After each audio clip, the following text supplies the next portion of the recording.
It's not just that they're valuable and precious in themselves, but it's actually a link to the past that we have, a reminder of an ancestor, or it's just something that links us to the past. Each piece is kind of like a piece of history. I think it's important that we keep the pieces of our history so that we can look back and see how things used to be. When you can take a piece that's 100 years old and restore it to its original condition, to me, that's preserving a lot. It's preserving history. It's preserving pretty much anything that is worthwhile. Antiques, by definition, are items over 100 years old. But to the conservators at Wiebold Studio in Terrace Park, antiques are a very real bridge to the past. Wiebold Studio is a family-owned art conservation studio. We've been in business for over 60 years. Not too far away from here, Charles Wiebold, he started just as a hobby, making lamps during the war, and then he took it to the next level of art conservation and restoration. And his son just parlayed that, and it just sort of progressed to the point where we bought this building, and it's just gone forward ever since. There are several different departments. The ceramics, painting, and metal department are the very basic outlines of the department, but if there's anything that you bring in here, we can restore if it can be restored. Oil painting, basically they do oil paintings and frames. They'll clean them and re-stretch them and paint in, like if chips or rips, they'll fix those. The obvious things that people would bring paintings to be restored would be, tears and holes and things like that. But the subtle thing is that, and probably that makes the most difference is a cleaning of a painting. And over the years, people don't notice that a painting is becoming, just gradually soiled. Especially if say there was a smoker in the environment, a painting can yellow within like 5 years' time. I work in ceramic assembly, and I reassemble any of the broken ceramics. I will put them back together. It's kind of like putting a puzzle back together. You have to make sure you get them all back in the right order.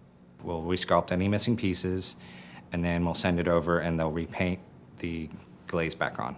And metal department works with lots of teacups and miniature frames, and he'll take dents out, re-polish them, replate, that sort of stuff. Well, I've been a metalsmith now, I guess, about 17 years total. When people come here to get their things, and they bring it in a really dilapidated state, when they come back and get it, they are totally shocked at how far we can get some of these things back to its original condition. They know it's going to be restored, but they're not too certain how well. And when they come to get it and they see what they've got, they're impressed.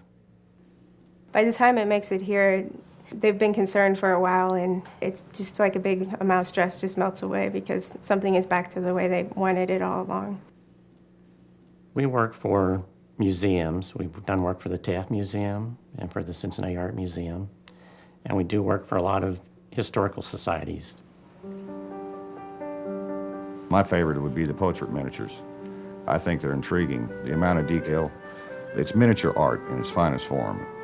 A portrait miniature is a miniature painting that's normally done in watercolor or gouache, and it's just sort of the forerunner to photography. But naturally, it was the elite that had these items, but a lot of times they were actually personal items, and they were worn as lockets and rings. This is a beautiful example of a 19th century ivory miniature by Robert Fields. And it's dated, let's see, this is just ended, it's 1808. And it's been in-painted just slightly around the edges. And then it needs to go back into the case after it's cleaned and possibly treated for mold. Most often we don't use watercolors to in-paint watercolors. That's the case with the ivory miniatures. If you use watercolors to in-paint, then it can't be reversed. And that's one of the important tenets of art conservation. You need to do something that's reversible. So if you have to change something, you can change it in the future. We always tend to do no harm to an object. So it's sometimes when a customer wants something, say like they wanted the color of the eyes changed on a portrait, that's something you can't do as an art conservator. So you sort of have to convince them that it's not the proper thing to do. And while Wiebold Studio works to preserve the past, they also look to the future. My name's Andrew Wiebold. I'm the grandson of Charles Wiebold, the founder of the business, and I work back here in the metal shop working on various different metal projects.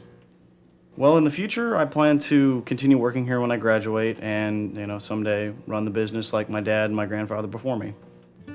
While an interest in restoration can pass through the generations, it takes a very specific temperament to be successful. But just what is it that makes a good conservator?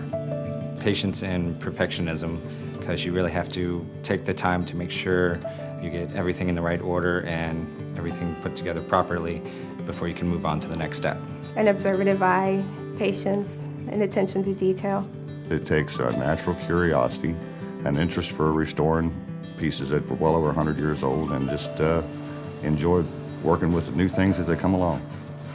And each old antique proves to be a new learning experience.